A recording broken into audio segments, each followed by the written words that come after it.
good morning, good afternoon, and good evening to you, the good people of the tube. Hope you are today, hope you are feeling grand and elsewhere in your world. Welcome to Transylvania, where I will bite your neck. I won't, but anyway. Yes, Q&A Wednesday, everybody. Q&A, yes, Q&A Wednesday. Question 1. Okay, so question 1 today. Quite a difficult question to answer, but you asked, do I have any tips on how to keep improvisation interesting? First thing that springs to mind is speeding up and slowing down. It's something that John Frusciante does, it's something that Jimi Hendrix does, it's something that quite a lot of real feel-based guitarists do a lot when they're just kind of like improvising solos. They tend to find their own individual groove in the song. So if the song's kind of like...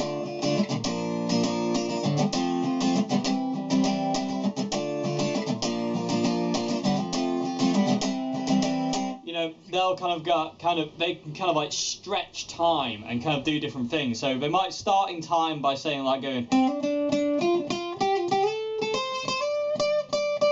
but then they can kind of like start dragging time out, so to say. So kind of,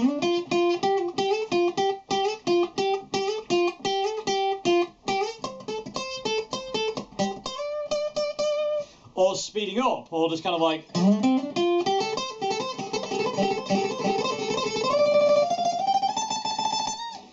so that's one thing to kind of bear in mind when you're improvising is kind of like stretching and playing with time.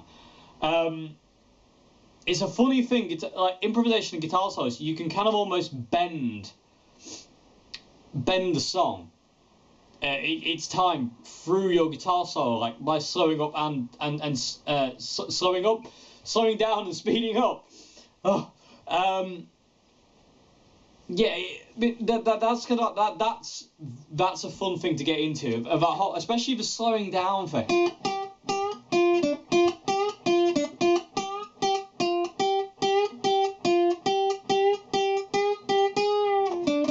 Where it almost sounds lazy. It does this weird thing to music, and you hear it a lot in Jimi Hendrix and John Frusciante's playing especially, and old blues guys would do it as well. They wouldn't necessarily play like, a million miles a second. There was a certain kind of like drag to it, and it's really cool to play with time. So that's the first thing I would say. I mean, doing kind of like same old kind of like, you say kind of like, you fall into kind of like those same old kind of licks. So for instance, if you keep falling into this, which is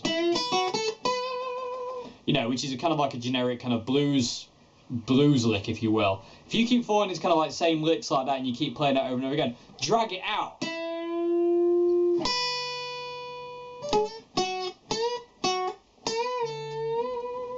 Really milk it for all it's got, so to say, really. And in doing that, it will make things sound totally different. Just kind of go, if you're,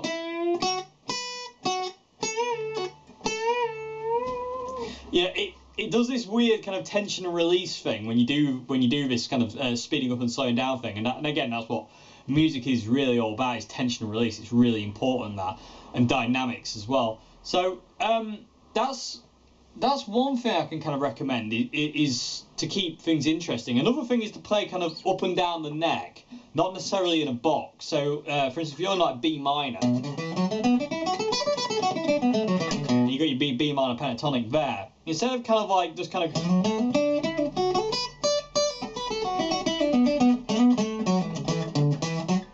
instead of just kind of playing in a box kind of thing, play kind of like linear across the neck, so to say. So kind of,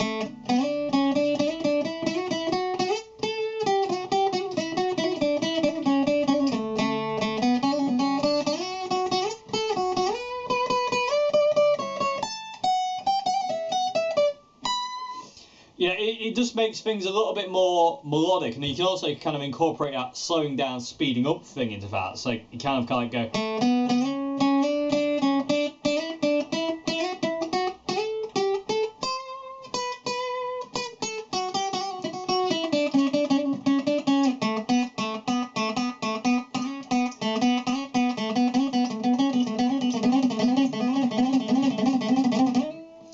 You can incorporate that into it. That's something that I like to do.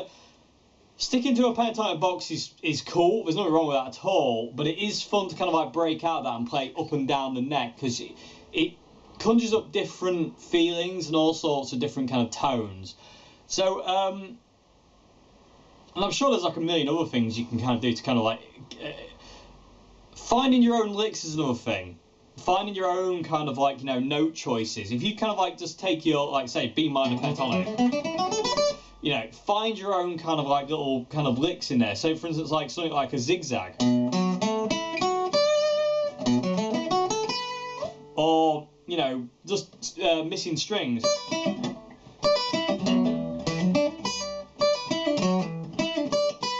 You know, skipping strings and stuff like that. Just finding your own little individual note choices, so to say, and you know, just spend time with it more than anything else. I mean, that's the same thing with anything with guitar and anything in general. Is the longer you spend with it, and the more you kind of like mess around with it, the more you'll kind of like find your own little niche, so to say. And but I'll say speeding up and slowing down is kind of really kind of fun and kind of key to improvisation, and dragging and pushing on time is really cool. It gives the impression of it slowing down or speeding up. It's a power that lead guitarists have over time. It's really good fun. Yeah, and I say playing up and down the neck instead of just up and down the neck, like, you know, this play linearly. That's not even a word, but play it across the neck instead of just up and down. And like I say, finding your own little licks. Just like break apart a minor pentatonic scale, just, you know, that scale, and just find note choices you like. I mean, literally, it could be something weird, like you can incorporate like the flat 5 blue note.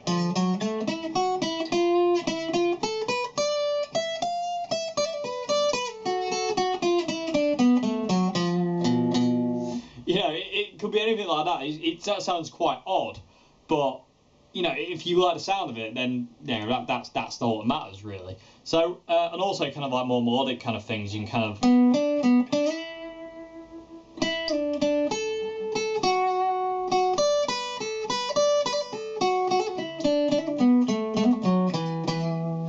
You know, just stick to just picking apart that minor pentatonic scale and just find your own little licks, kind of, so to say. Is there anything else? And I say, like, incorporating that speeding up, slowing down, playing across the neck, finding your own little licks.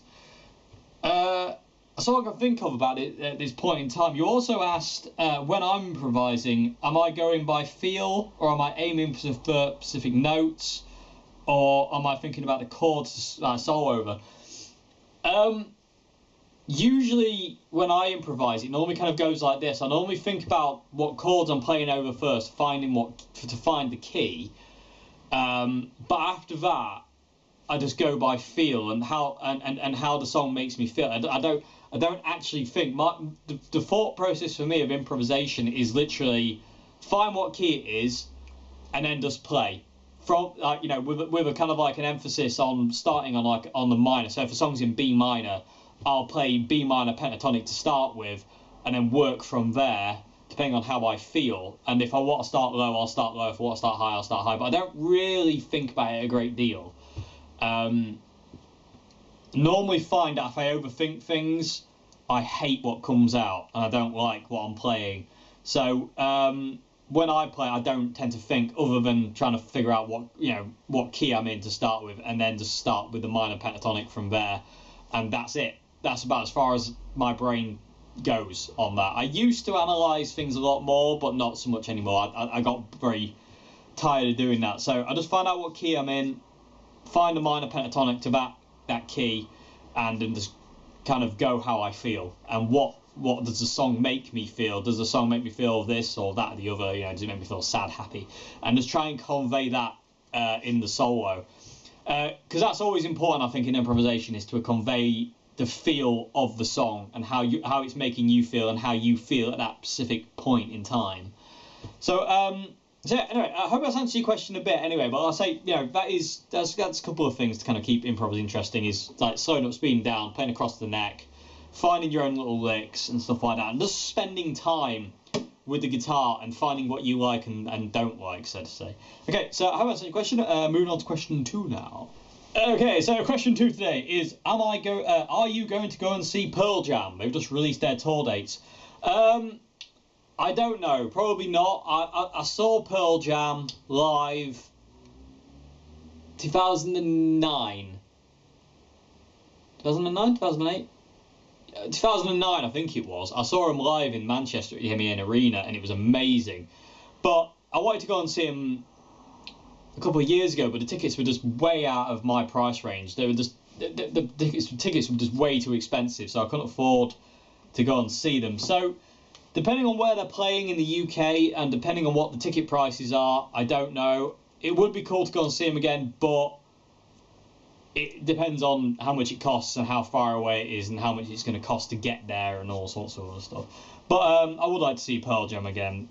Pearl Jam are just one of those really important bands to me, so it was really cool. I remember when I saw them in the MEN Arena, it was just like, it was like seeing the Chili Peppers. It's just, there's just something very special in seeing one of your favourite bands live, and especially seeing Mike McCready live as well.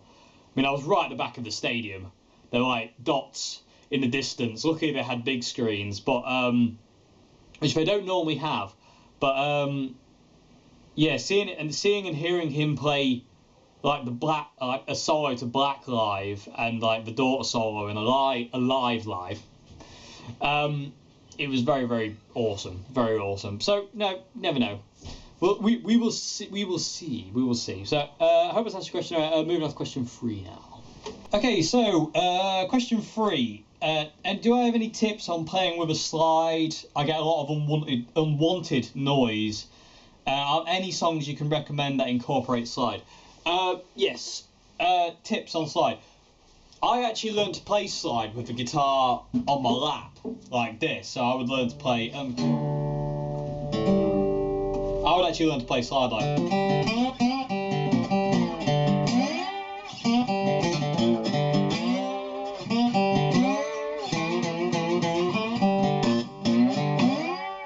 I actually learned to play like that, and that kind of gave me an idea of where the slide needs to be. For when I put the guitar this way. I don't know if that'll work for everyone, but I say I did learn to play that way, like with a lap style. One of the most important things and the hardest things with slide is intonation. Getting that note. You know, getting it so it actually makes the actual right note and it's not kind of sharp or flat, so you're not going to go. You know, so it's not the total Les Dawson wrong note. So, I mean, normally you want to be right on the fret, right over the fret, and learning with a glass slide helps. Forget metal for the time being, forget brass or metal. Learning with a glass slide will really help you find the intonation, because you just get a bit more of a, you can kind of see the fret in the slide and you can kind of see where your finger lies. So you kind of want your finger like there. So when you put the slide on, you get a right note. You know, and you can also do that as a thing, like, you know, if you slide to a note, you know, are you playing the right note? You know, you can kind of hear, you know, where your intonation lies. Another thing recently that I actually learned from Greg Koch, which was he actually presses down. He actually frets with a slide, so he actually kind of goes. You know, and he just lifts up when he wants to move, but he actually presses down with the slide. So,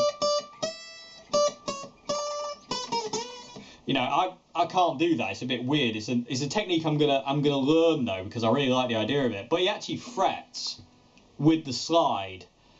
And I remember seeing an interview with him saying he thinks Derek Trucks does that, but he doesn't actually know. But he actually does fret. And when he wants to move, he just lifts the slide up slightly. It's a bit of a mad technique, but it's a cool thing to get into. You know, so fretting with the slide is number one. But I'd say using a glass slide is really helpful, I think, because you can really see where the slide is if you use your finger as a guide. Another thing I will say about slide is find what finger works for you. I can't play slide on anything other than my little finger. I can't. It feels weird. So if you need the slide on your middle finger or your first finger or even your thumb, you know, and you have to play like that, then that's what you need to do. Unwanted noise, that's a problem you get quite a bit, especially playing electric slide. What you need there is you need your fingers behind the slide touching the strings, because otherwise you do get a lot of noise. So you kind of go, you kind of hear that extra noise. If I put my fingers there, it goes away.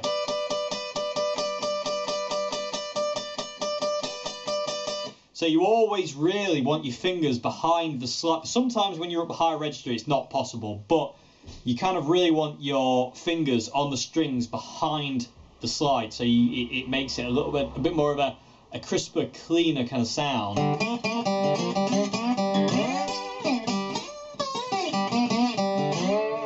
You know, otherwise it's quite a noisy affair, which is cool, but you know, if you want it to be really clear, especially on electric, that's really important. With electric, you get a lot of kind of like overtones and weirdness with a slide, so you kind of really need your fingers touching those strings, you know, behind the slide, so it just deadens it just enough. Another tip I can say for slide is learn what works best for you with your right hand, plectrum or fingers. A lot of people like to use their fingers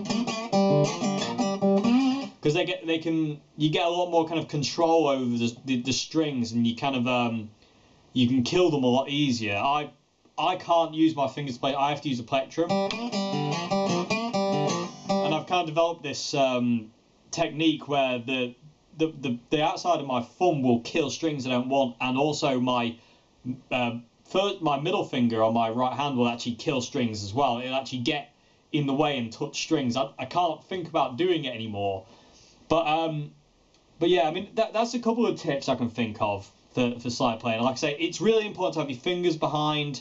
If you're learning, I would say always learn with a glass slide, because like I say, it gives you a really good idea of where your finger is, and it'll help you with your intonation later on if you want to go to a brass slide or a steel slide, because you'll know where to go instinctively. It just becomes second nature.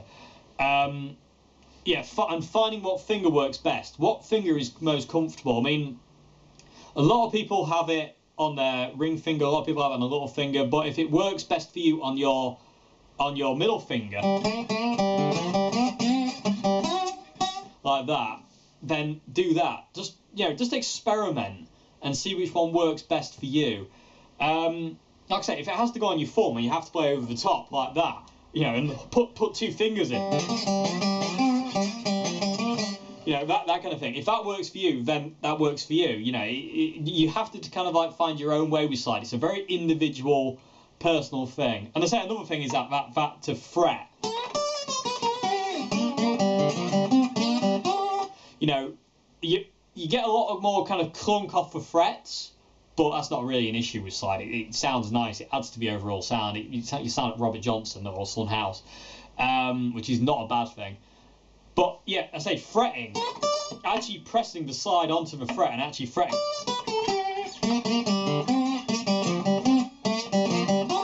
You know, that's a cool technique to get into as well if you're struggling with just kind of hovering your hand. You know, just hovering your hand and just like pressing down lightly, you know. So yeah, I mean, that's a few things. And you also asked, yeah, is there any songs recommend that incorporate slide? I think you asked in standard tuning. Rory Gallagher is the master, as far as I'm concerned, of slide playing in standard tuning. There's just something about Rory's slide playing. He's just unreal. A song called, a Rory Gallagher song called Secret Agent has some of the most amazing slide playing in it. What else is? I mean, there's so many songs. Bullfrog Blues, that's open tuned though. Rory's version of Too Much Alcohol is an amazing slide song. Again, open tuned. But Rory is one of those creepy guitarists. There's a version of him playing Big Guns in Ireland. I forget exactly where it is, but he's playing this song called Big Guns. and he starts the solo. He's in standard tuning, and he just starts the solo normally, like he would. But then he just kind of like thinks, "Oh, I'm going to whip out slide," and then starts playing with slide in standard tuning, and it's just like, that's awesome. There's also a band called the 2220s. The song called "Devil in Me." That's got a great slide guitar in it. Who else? I can't think of his name. George Thorogood. Awesome slide player. But playing in standard tuning is difficult. You really have to, you really have to kind of think with that one. And but again, having a glass slide and seeing where your finger is really helps.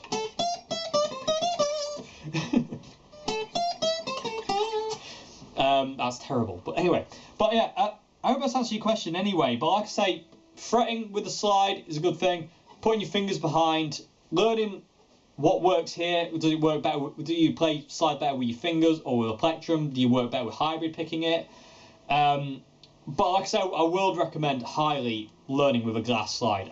I really recommend it. It really is kind of really helpful, because like I say, you can just see where you are, and especially if you're floating, if you're not actually fretting the note and you actually kind of just, you're just floating, just pressing, not really pressing down on the string. You're actually not fretting. You can really see when you're over the top of the fret, and your intonation will get better by doing that. So anyway, I hope this answers your question anyway.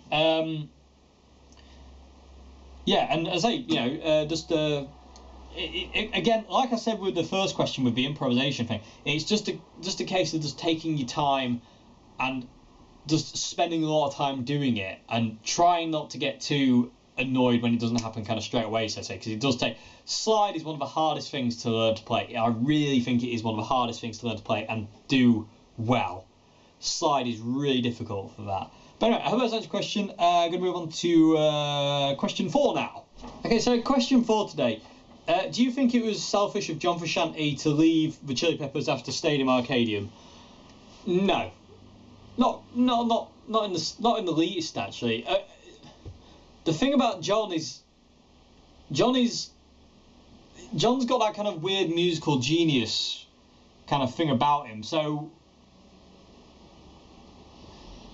somebody like him has to follow what massive truck just driving by. Somebody like John has to follow what they want, and when they're doing something they don't want, it can stifle them. It kind of like strangles them. So I don't think it was selfish of him at all. I think he did the right thing, because if he'd stayed, he'd have been staying for the wrong reasons. As much as we would all love to see him still playing with the Chili Peppers, I think if he had stayed, I think it would have just... it would have been the wrong move for him, just to kind of like, if he'd been talked into kind of like staying, I think it would have been wrong for him, because John knew what he wanted to do and where he wanted to go with music, and the Chili Peppers just wasn't it. He wanted to get into more kind of electronic stuff and stuff like that, and he couldn't explore that within the realms of the Chili Peppers, because the Chili Peppers is such a distinctive sound that you can only do so much of what he wanted to do within the confines of that band. So he did what was right for him at the end of the day, and that's all that kind of like, we can really kind of, that's all that we can kind of really ask of him, really. I mean, he gave us so much while he was with the Chili Peppers, and still, and even that, outside of the Chili Peppers, he gave us so much music, and still kind of like gives us, music. It might not necessarily be music we want to hear anymore, but he's still doing music. But it's a funny thing. Like I say, John's got that weird kind of genius thing about him, where he has to follow what guides him, so to say. He needs to kind of like follow what's in there and in there with him, really. He can't. And also, I feel that John, I mean, I've never met him and I don't know him, but he comes across as a very kind of like stubborn, tunnel vision kind of person. So when he kind of like sees something he wants, he goes at it full pelt and doesn't think about anything else. He just sees what he sees and that's that. So yeah, I don't think it was selfish of him. I think he did what was right for him at the time. And you know, who knows? I mean, I don't think he'll ever go back to the Chili Peppers, but you know, we can't say that's for sure. But I mean, a third time would be something else. But I don't know. Anyway, but yeah, I don't think it was selfish of him. I think, like I say, he did what he needed to do. He did what was right for him at the time, and it wasn't. You know, I think you could see it as it wasn't right for the band, but you know, John wasn't thinking about the band. He was thinking about himself, and I think at certain points in your life you have to think about yourself as much. No matter how selfish it appears to other people, you have to think about what you want to do. Instead of just kind of like, you know, adhering to what people want you to do, so to say. So I don't think he was being selfish in what he did, but you know, it was still gutting. You know, I remember exactly where I was when I found out, you know, when John had left the band, and it was gutting. I was like, oh, you know, end of an era, so to say. But anyway, I hope that's answered your question. I'm going to move on to question 5 now. Okay, so question 5 today is, what are your thoughts on Texas Special pickups? I find them very dark. I initially got into them because I heard Steve Ray Vaughan use them. I've only ever played one guitar with Texas Specials, and I've got to say, I really like them.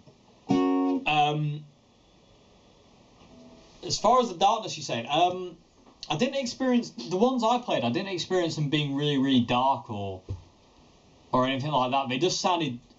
One thing I would say is they're a little bit higher output than I would like for a Strat pickup. That is one thing I did say, but it did turn this specific Strat into an absolute beast. It was an absolute monster guitar. But yeah, I mean, my experience with Texas Specials, I've only ever played that one guitar, was I just really liked them. Like I say, they were a bit too high output, but they were really nice. I mean, if they're dark, and like you said, you had to kind of compensate by turning, like, you know, messing with the EQ on your amp. I don't know. It could be something wrong with the pickups, maybe. I don't know. I mean, because one thing I found recently, is I found the Seymour Duncan SSLs I've got in my Oswald Strat are very dark, and they're a bit bass heavy, so saying, and to a point where I've actually got them kind of like drastically angled to try and get more kind of brightness out of them. But yeah, I mean, like I say, I mean, I can only comment on what my experience is with Texas Specials, but I found them just very hot single coil pickup. But I would never have them in any of my guitars. I didn't like them enough for that. I thought they were really good pickups, but I would never have them in my guitars. I would go for, like, you spoke about Tex-Mex pickups in your email. I would go for Tex-Mex pickups over Texas Specials any day of the week. Tex-Mex pickups are just unreal. Absolutely. The ones I've got in my white Strat, I would not swap them out for all the tea in China. I really wouldn't. They are absolutely brilliant pickups. I love them to bits. So, my thoughts on Texas Specials, they're good, but there are better pickups, if that makes any sense. Again, this is only my opinion. I'm sure there's people out there who swear by Texas Specials, and that's totally fine. But for me, I didn't like the output of them. I found them a little bit too pokey, so to say. Again, this could have just been the pickups I played. It might not necessarily be your pickups or anybody else's pickups or how they've got their amp set. It's all subjective at the end of the day. But for me, I like them, but not enough to kind of want them, so to say. But yeah, I mean, if choice between the two, I'd go for Tex-Mex pickups any day of the week. I just absolutely love them. So much so I'm trying to nick Joe's. Joe's got a guitar with Tex-Mex pickups, and I'm trying to steal them, but don't tell her. She might have heard that. Moving on to question 6. Can't count. Okay, so I hope that's answered your question on the Texas Specials. Question 6 today is, this is a difficult one to answer. This is a very difficult one to answer. I don't actually know if I can answer this one, but I will try. Is there any other fuzz pedal other than a Fuzz Factory that can get me close to the Plug In Baby sound? Ag. Probably not. I mean, the Fuzz Factory is such an individual fuzz tone, and Matt Bellamy's use of it is so individual to him. It's really hard to think of a fuzz pedal that could kind of like replicate or reproduce, not necessarily that exact sound, but that kind of sound. I mean, I remember I once got close with the inbuilt zoom on my inbuilt fuzz, sorry, on my zoom pedal. Inbuilt zoom on my fuzz pedal. Has your fuzz pedal got zoom in it? Yes, it has. It zooms into 25 feet. I don't know about that. Anyway, yes. I got close once with the fuzz in my Zoom G2, but it still wasn't really the same. I remember I was recording an album for someone, and he wanted that kind of Matt Bellamy really fuzzed out tone, where it almost isn't really guitar fuzz, it's something else. And I remember I got quite close with the Zoom pedal, but it still wasn't, the characteristics wasn't quite, the tone characteristics weren't quite right.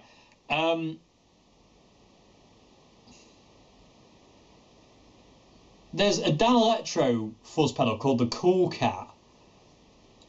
That might get you close. It's an orange pedal. It's like a spaceship. It's really, really cool. It's one of my favourite fuzz pedals. Yeah, but it's called the Dan Electro Cool Cat. But unfortunately, there's a version 1 and a version 2. And version 2, which is what they sell now, for some reason they don't sell version 1 anymore. They discontinued it. Version 1 was superior and just sounded better, and you could get ridiculous amounts of fuzz tones out of version 1. I don't think I've even demoed that yet. I need to demo it. It's an amazing fuzz pedal. What's wrong with me? But yeah, if you can find version 1 of the Cool Cat Fuzz by Dan Electro, it's an orange pedal. It looks like a spaceship. It's super cool. That might get you close, and it's really cheap. Version 2 might get you close as well, but version 2 is a little bit too gnarly. I mean, the Fuzz Factory is a gnarly pedal, but version 2 is a bit scratchy. It doesn't quite have that Matt Bellamy Plug In Baby kind of tone. So it's really difficult, because to say that the Fuzz Factory is definitely its own thing. So it's quite hard to come up with one. People of the tube, help me out here in the comment section below. What would your recommendation be for a fuzz pedal that gets you close to a plug-in baby tone? Like I say, my recommendation would be either the Zoom G2, its inbuilt fuzz, or the Dan Electro Cool Cat version 1 fuzz pedal.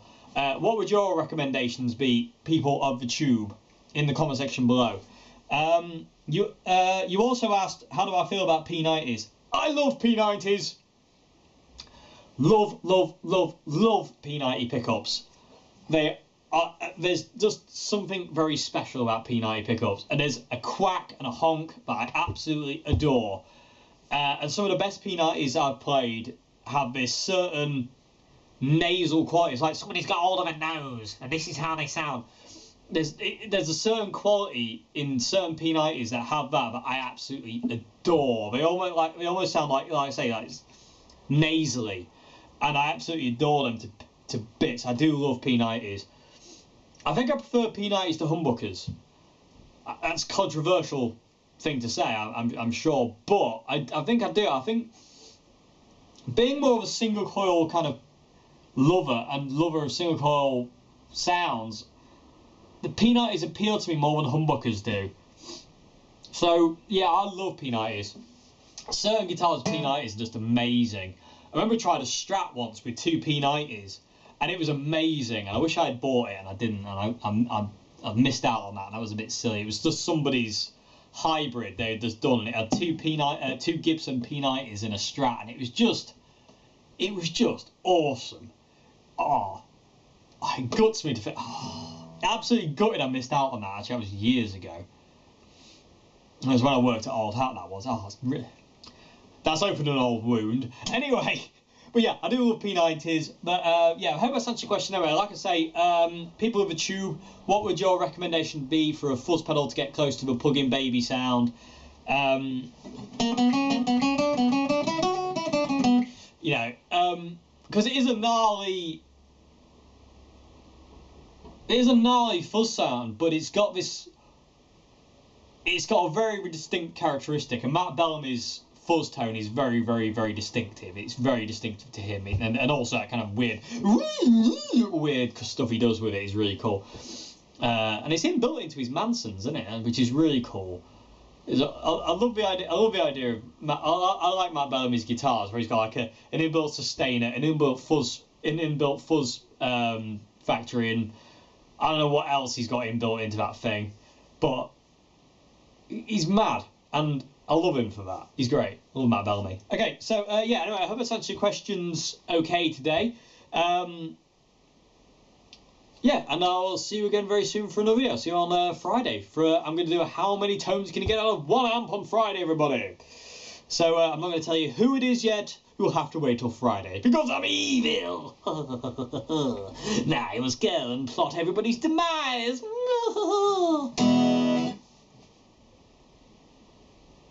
Scary dairy. Anyway, have a great morning, afternoon, good evening. I'll see you again on Friday. Oh, goodbye now.